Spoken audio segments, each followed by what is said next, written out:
పెట్టుబడుల అవగాహనపై రేవంత్ మరియు గిరిబాబు గారు కండక్ట్ చేసే వెబినార్ కోసం ఈ నెంబర్కి కాల్ చేయండి.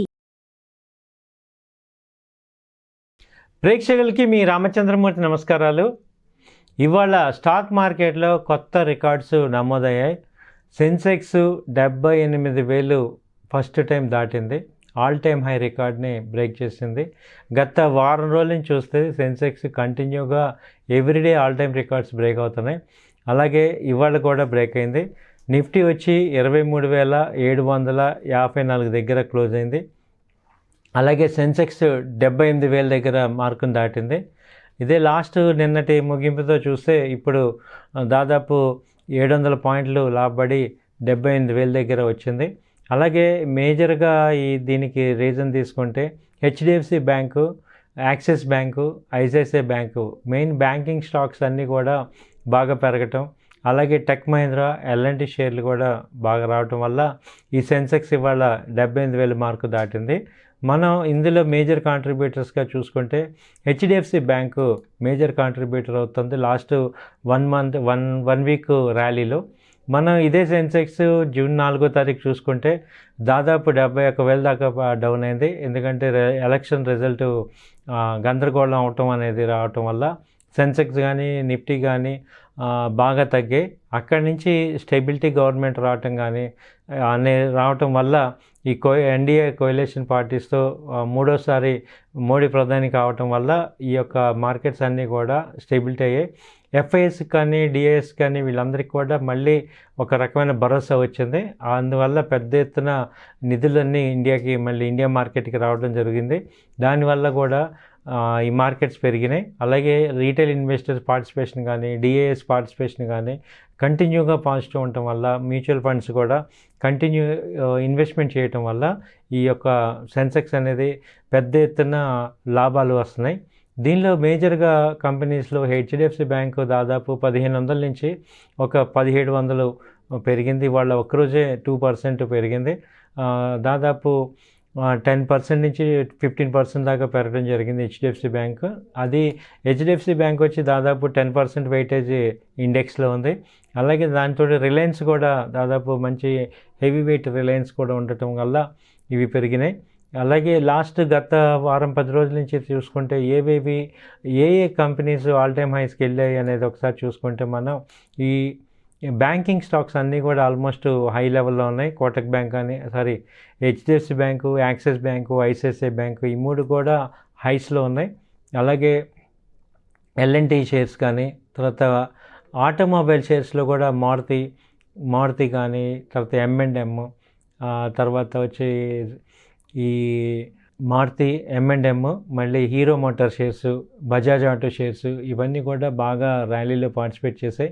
అలాగే ఇవాళ ఫైనాన్స్ కంపెనీస్ కూడా పెద్ద ఎత్తున లాభాలకి షేర్ ప్రైజెస్ పెరిగినాయి. ముఖ్యంగా శ్రీరామ్ ఫైనాన్స్ దాదాపు ఇది 3%, 4% దాకా పెరిగింది. అలాగే బజాజ్ ఫైనాన్స్ కూడా కన్సిస్టెంట్గా మెయింటైన్ అవుతుంది.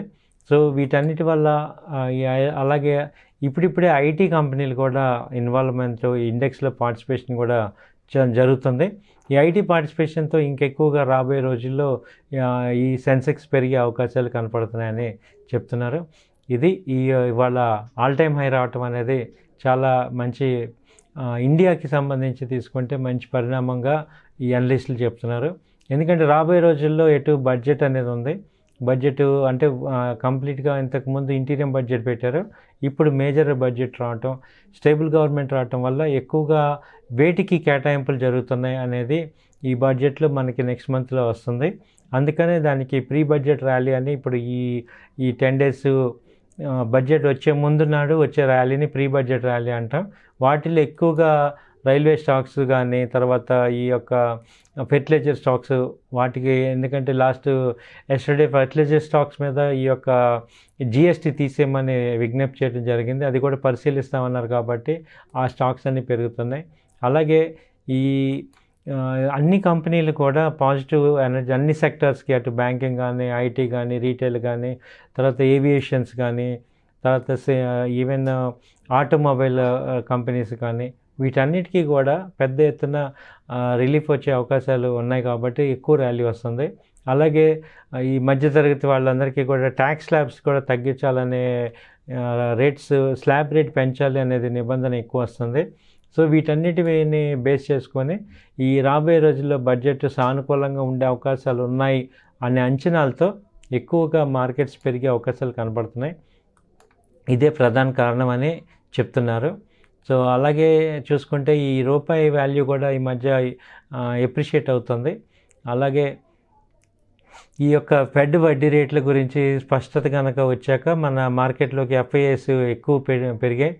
అలాగే జీడిపిలో ఇప్పుడు ఏమవుతుందంటే మన దేశ కరెంటు ఖాతా మిగులు కూడా $5.7 బిలియన్ నమోదైంది. ఇది జీడిపిలో 0.6% సమానమని ఆర్బీఐ చెప్పింది సోమవారం. దీనిలో పాజిటివ్ సంకేతంగా భావించింది మార్కెట్స్ భావిస్తున్నాయి. అంటే కరెంటు ఖాతా ఇంతవరకు కూడా ఎప్పుడు కూడా మనకి ఎక్కువ ఉండేది, అలాంటిది ఇది మిగులు కింద రావటం అనేది ఇది ఒక మంచి పరిణామం. కాబట్టి ఈ జీడిపి అనేది పెరగటం మనకి కంటిన్యూగా పెరుగుతూ ఉండటం కూడా ఒక పాజిటివ్ సంకేతం.